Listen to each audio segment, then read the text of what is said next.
Well, alright. What up, dudes? This is going to be one of my first recordings of me just having fun on Forza 7, Logitech G920 wheel, Xbox. It's my first time on this track. I don't even know the name of this track. We'll let some dudes pass. So, pro driver in real life, full amateur at this game right now. So let's see what happens. Simulator is just way different from reality, and then especially when you don't know where you're gonna go.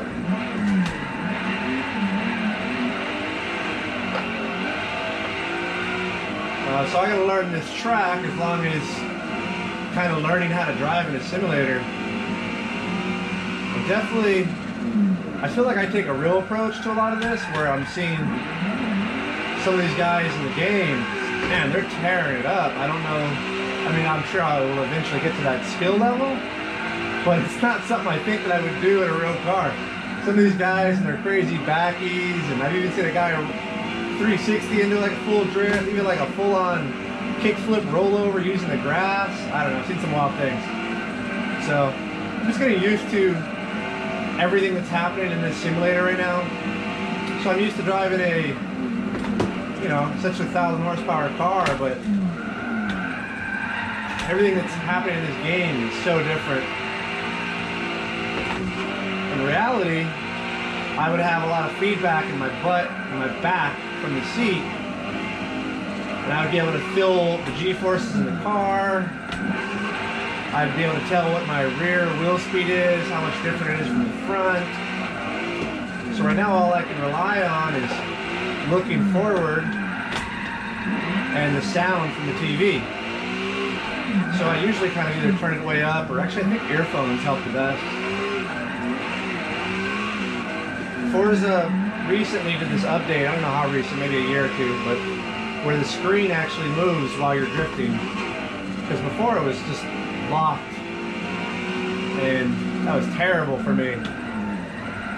Like, if it didn't move with you right there, how would you be able to see that direction? So with it moving now, that really helps, especially for the in-car view.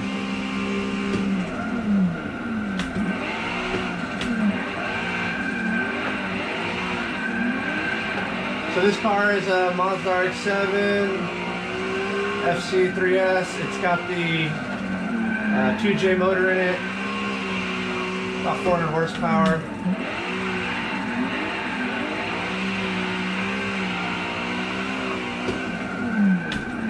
Trying to take a conservative, and that's not really even a conservative, but a conservative approach to the game, because that's how I would recommend someone learning in real life. You wouldn't go out and buy a Pro 1 car to learn how to drift, so.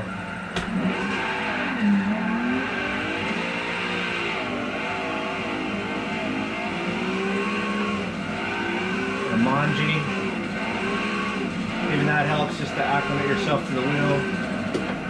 Left foot braking. Woo, overshot it. It's funny, the more and more I just put some hours in driving, I can see the small progress.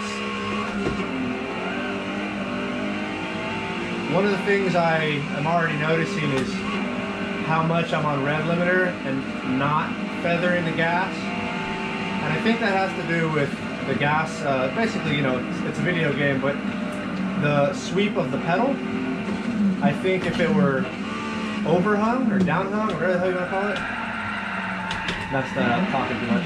But I think if it were like a regular car, then I'd be using the top of the gas pedal if it were coming down. Totally lied to you right now, sorry. Right now, I'm using the bottom of the gas pedal, because it's natural where my foot's going. If I could just keep my foot at the top and use the top of it, I'll have a bigger sweep. So, meaning, in a real car, if it were downhung, I'd be using the bottom of the pedal, right? Which would be the opposite of this. And you'd have a longer sweep. So you can modulate your gas better. Looks like Ryan Turk just passed me. He's come out. Good.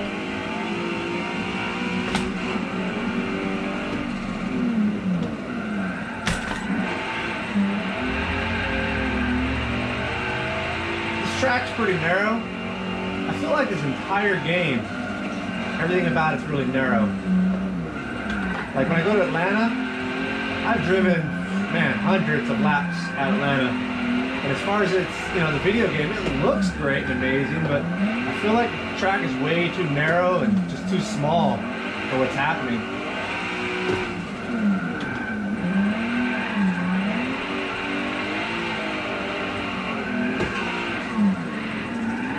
I tried drifting on a with a controller.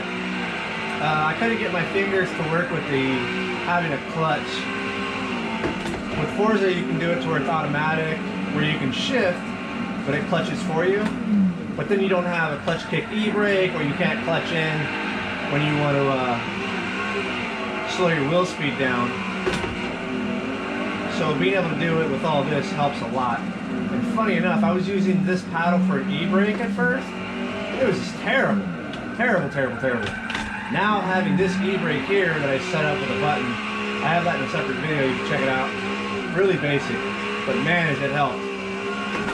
Just being able to come over here, grab it real quick, that's just what's natural to me. Trying to find it right here and use it, it just wasn't right.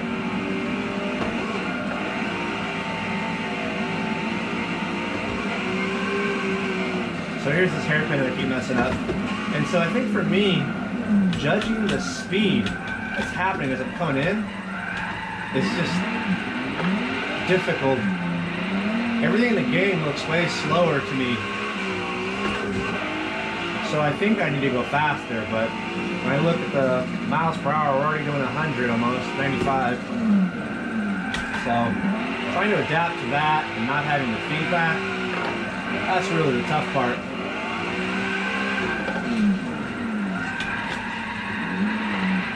There's some little things that definitely may or may not be the same. I think I just got to get used to them. Like when you downshift, does the drivetrain hold the wheels? Like that whole momentum, drivetrain momentum, does that slow your wheel speed down enough?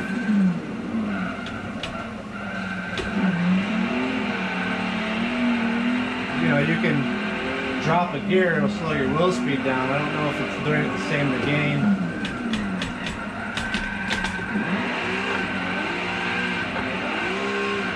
Starting to get the track down a little bit right now. And I'll tell you, like 2 weeks ago when I first set all this up, I could not do any of this at all.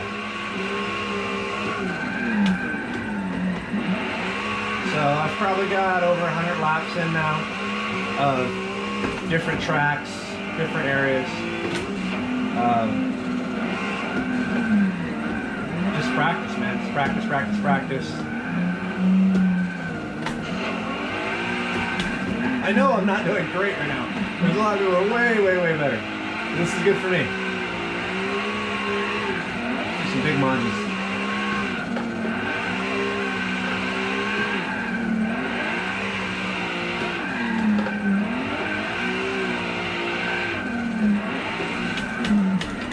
Second gear. And this guy.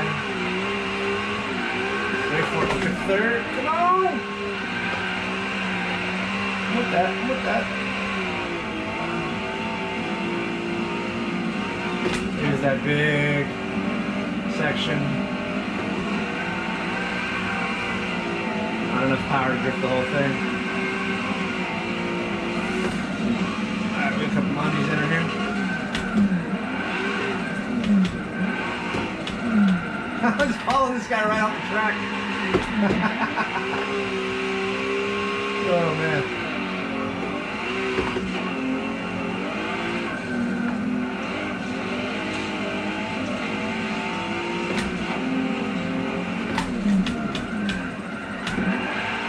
I think he's following me now.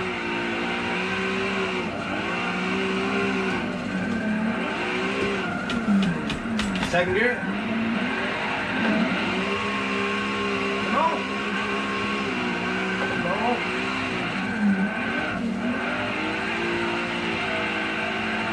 Let's go to third.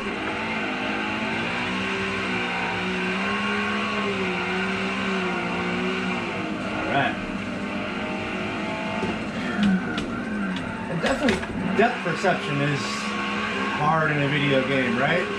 Things are just kind of coming at you really, I don't know, digital.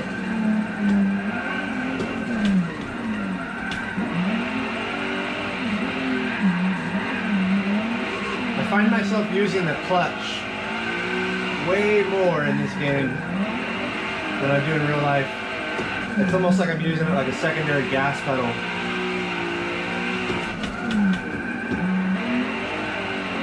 Essentially, I'm using it to control the angle. I wouldn't really do that in a real car as much. Alright, let's manji down this sucker. Off the gas, on the gas. Wait, off, on. Off, on. Off, on. Oh!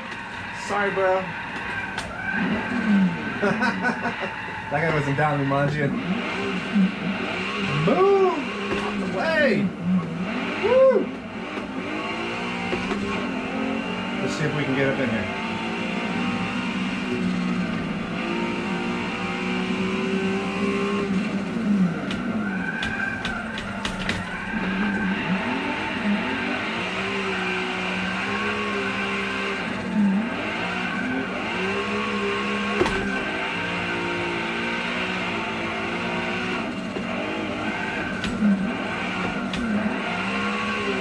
I think these dudes are just playing around just like I am.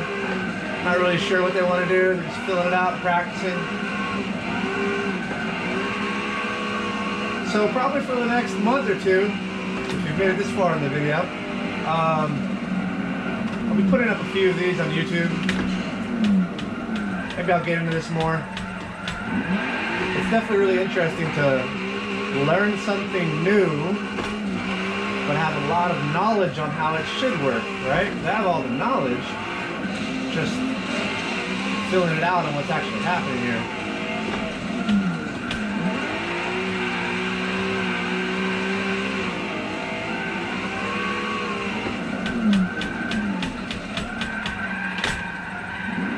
So when I'm pumping the e-brake like that, I mean, there's no actual fill for it, so I don't know, that's kind of my way of faking it.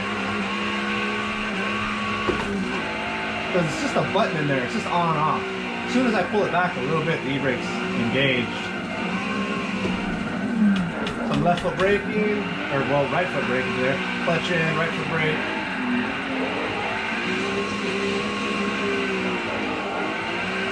Dog's barking. Brake, yeah, it's a little too early. No, we're good. Oh, see, clutch and save. Ah, I screwed it up. Come on.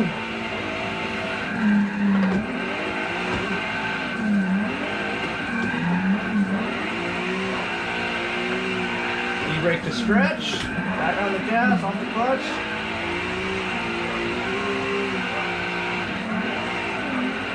Put that apex. Work all the way out. Launching it up.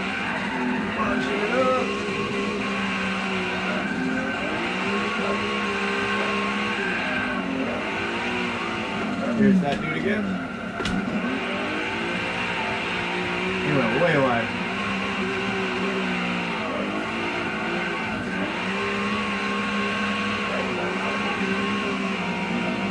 Alright, I'm going to give this a break. See if any of this actually recorded, right? So that was my first time recording while driving. Obviously not very good yet. That was cool. Hope you guys enjoyed it. Hit the like button, subscribe if you want to see some more stuff. And next time, I'll probably be a little bit better.